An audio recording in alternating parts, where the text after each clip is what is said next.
if you know American history and you know California history, you know that America did not allow Chinese women to immigrate. You can only imagine how many more Chinese there would be in this country if the women were allowed to come. Of course, that's the reason why they didn't let them. So my mom was born in California. That's what she says. You can't call your mother a liar, you know, because we can't prove it. Many people are born in California, they have no papers. Anyway, she was born in California. She was one of very few women, Chinese women, that had an education up to the 8th grade. So in the 30s and early 40s, she was very well educated. She could read and write English and Chinese. Her English was so proficient that she got a job working as a salesperson downtown at a very high-scale department store called Joseph Magnus, JM. And there's another store, I Magnus. So she did that. So that meant that she was able to get out of Chinatown to go downtown. Now that was a nice thing too about my father.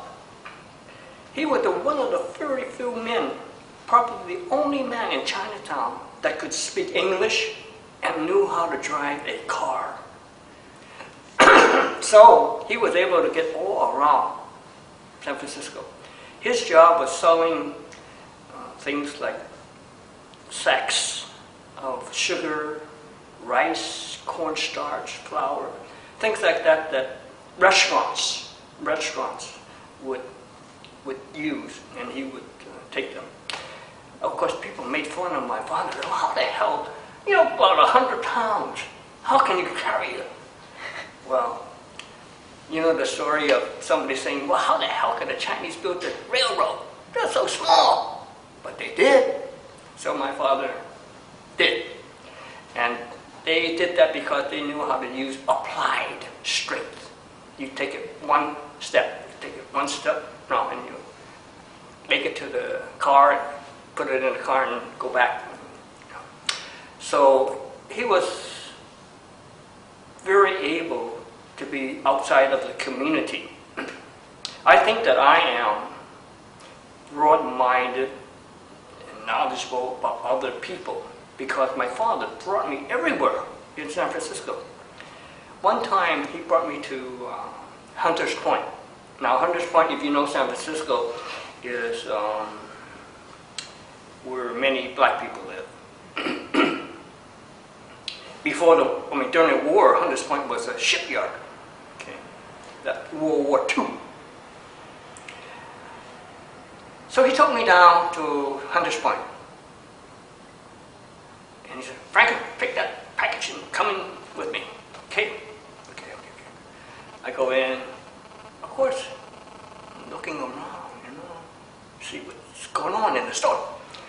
So we finish our delivery and we go back to the station wagon. And my father said, Franklin, what do you think? And I said, well, yeah, she's very good looking. Of course, she is black. But my father is telling me there's beauty in every race.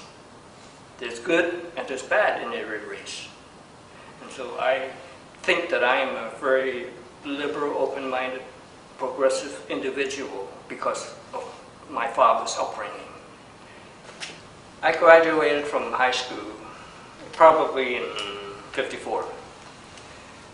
And for whatever reason that I do not now remember, I was mad at my father. You grow up, everybody's mad at our parents at one time or another about something or other, I forget what it was. And I got mad. So I said, I'll show him I enlisted in the Air Force. Now, if you enlist in the Air Force, as opposed to the Army, it's 4 years, as opposed to 2 years, okay? 4 years is a long time. But I tell you, I was 18 years old. And when you're 18 years old, you think you know something, but you don't know a damn thing because you haven't been anywhere, right? Anyway, so I was showing my father, and I went into the Air Force. And everybody that's in the Air Force starts at San Antonio in Lackland Air Force Base. So I got my basic training in Lackland. You can only imagine me. I'm about 5'4" at the most, and the typical other, person is up here somewhere.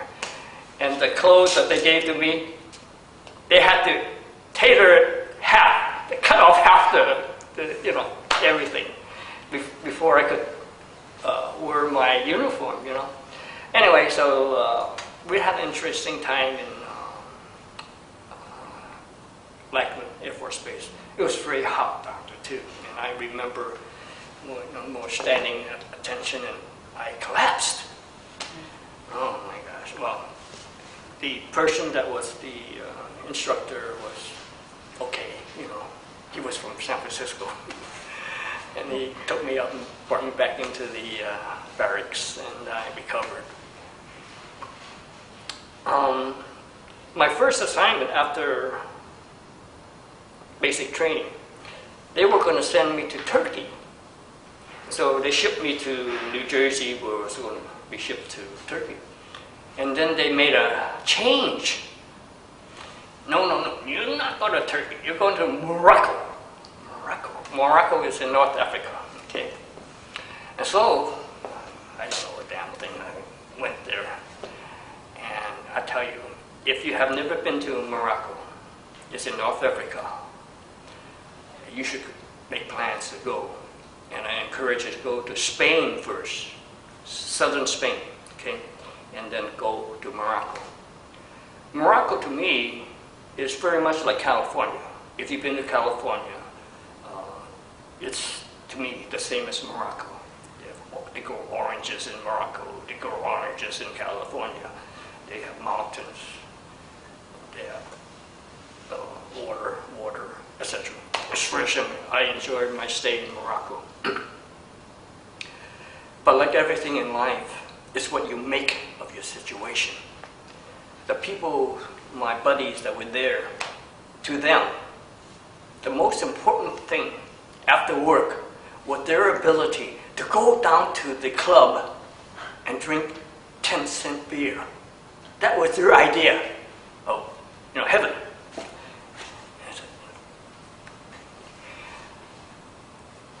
I would, in the evening, go to the mess hall and look. Do you know SOS? In English is same old S. Terrible stuff. So I said, Then I catch the shuttle that is on our base to downtown. Now, Morocco was colonized by the French, so we be French Morocco. So if you could speak French, you have an easier time. So I went, took the bus into town, and I put myself in front of a sidewalk cafe. In my best French, would order a Coke. So I got a Coke, and then vendors would come by and say, okay, get some peanuts. So I got Coke, got peanuts. Of course, I'm watching the scenery go by, two-legged scenery. Someone will come by many times. Anyway, after the Coke, it's time for dinner. Now, this is French Morocco, okay? So I went to Pierre Louis. And if you have had French food, I had steak poivre, pepper steak. Oh, I can still taste it today. It's so good. I don't know about you, but my dad and I are very picky. And this is not salty enough. This is too sweet. And so at dinner, my mother said, "You don't like it? You do it." So my mom, I cannot remember cooking, but you must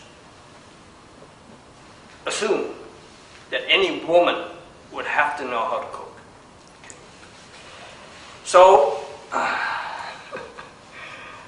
from that day on, my father did the cooking. Fortunate for me and for the family, he knew how to cook. And what he did not know, he learned. So, as I mentioned earlier, he always insisted that we have soup every day. So he would go buy a big hunk of pork, and fatty pork, and then we have a big pot. And into the pot he puts this and that, who knows what stuff, and simmer it for hours on end so that it would be quite tasty, and so on and so forth. And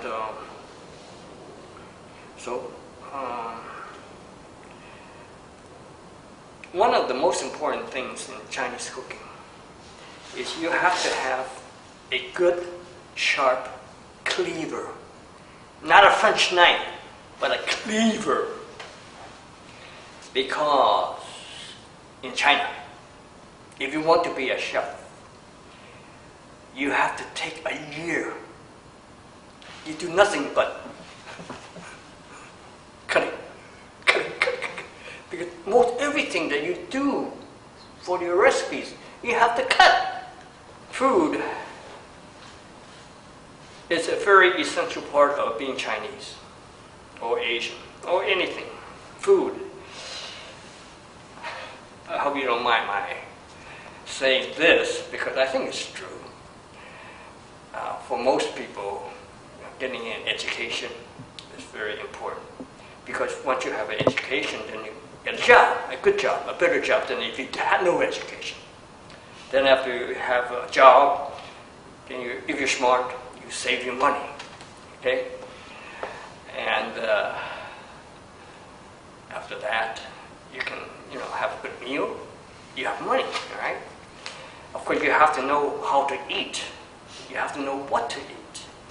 And so, how you acquire that, I'm not sure.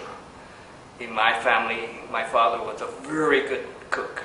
And so we always had good food. And every meal, we had soup. Soup. Even if you had to open a can of Campbell soup, we had soup. It was essential. If you wouldn't think of having a Chinese meal without rice, So we had soup every meal. And the soup that he made, he was simmering it for hours. So, oh man, it was great stuff. And to this day, I make soup myself, and I think it's very good to be able to have soup. And every meal, if I would treat people out, you have soup included. And of course you would, for Cantonese people, you go to a restaurant that features fish. If you go to a typical Chinese restaurant, anywhere, they would have an aquarium, fish tank. Hey, I want that fish right there. And they scoop it up for you, and you can't get it any fresher than that, right? Except you go to Chesapeake Bay and fish it in yourself, right? So that's pretty fresh. So the Cantonese is the emphasis on local and fresh. Local and fresh. And I think that, of course, I'm pleased to say that the Cantonese cooks are the best. They're very creative, I think. And as you know, you go anywhere in the world, you can find a Cantonese restaurant.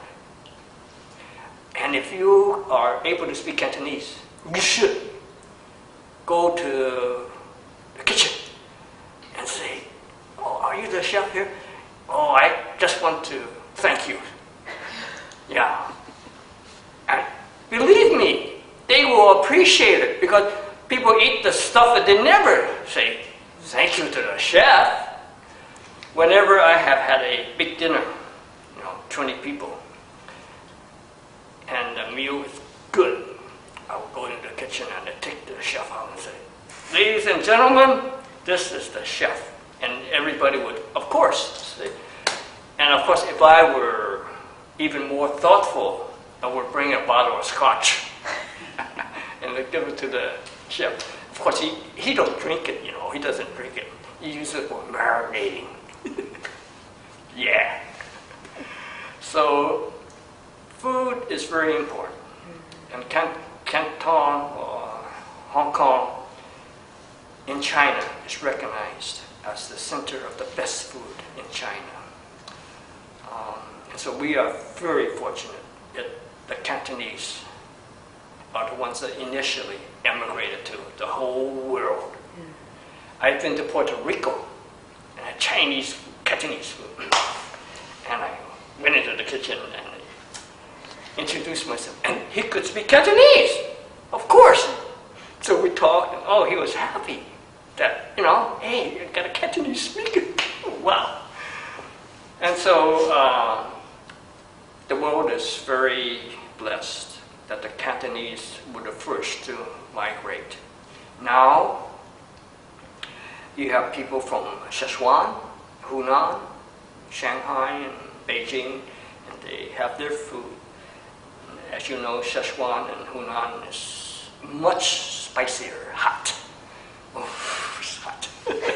But some people like that, and so, so now we have many more different kinds of Chinese food. So we're very blessed in America to have the variety